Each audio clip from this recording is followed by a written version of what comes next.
খাগড়াছড়িতে অস্থিরতায় ভারতীয় ষড়যন্ত্র আছে, কোনো তদন্ত ছাড়াই স্বরাষ্ট্র উপদেষ্টার এই মন্তব্যের তীব্র সমালোচনা করেছেন অর্থনীতিবিদ আনু মোহাম্মদ।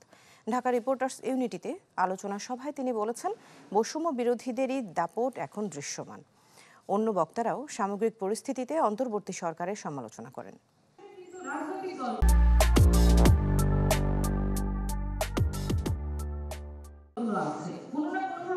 বাংলাদেশে সাম্প্রদায়িক সহিংসতার কালক্রম খুব একটা আশাবাদী হওয়ার মতো নয়। ৫ আগস্টের পর অবস্থা পরিবর্তনের কিছুটা আশাবাদ তৈরি হলেও ক্রমেই যেন তা মিইয়ে যাচ্ছে। কাদিয়ানীদের লাশ মুসলমান কবরস্থান থেকে তুলে সেটি বঙ্গোপসাগরে নিক্ষেপ করতে হবে, সেই ব্যক্তি একজন ফ্যাসিস্ট।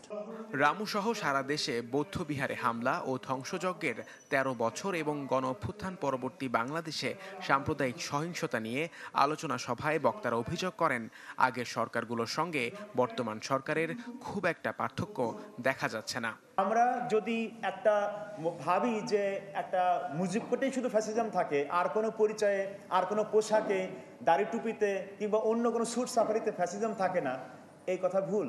মত প্রকাশের ক্ষেত্রে এই ধরনের আত্মবিশ্বাসের সাথে বিদ্বেষ ছড়ানো, মত প্রকাশের নামে এটা একটা নতুন জায়গা তৈরি হয়েছে এই দেশে গত ১ বছরে। রাষ্ট্র বেসিক্যালি অনেক ক্ষেত্রে ফৌজদারি অপরাধে লিপ্ত, নিজেরা কোনো পরিচয় নির্মাণ করবে না, কিন্তু বাংলাদেশ রাষ্ট্র বরাবরই হচ্ছে একে অন্যের পরিচয় নির্মাণ করার চেষ্টায় লিপ্ত ছিল এবং এখনো আছে।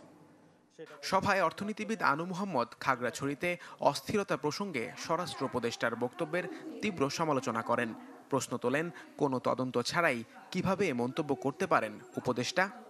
এই যত ধরনের সহিংসতা, জোর জবরদস্তি, আক্রমণ, মামলা, হামলা, এই সমস্ত এগুলির দায় দায়িত্ব তো স্বরাষ্ট্র উপদেষ্টা, অন্তর্বর্তী সরকারের পুরোটাই সুনির্দিষ্টভাবে বললে এই ব্যক্তির, এবং এই ব্যক্তি একের পর এক তার পদত্যাগের দাবি উঠেছে।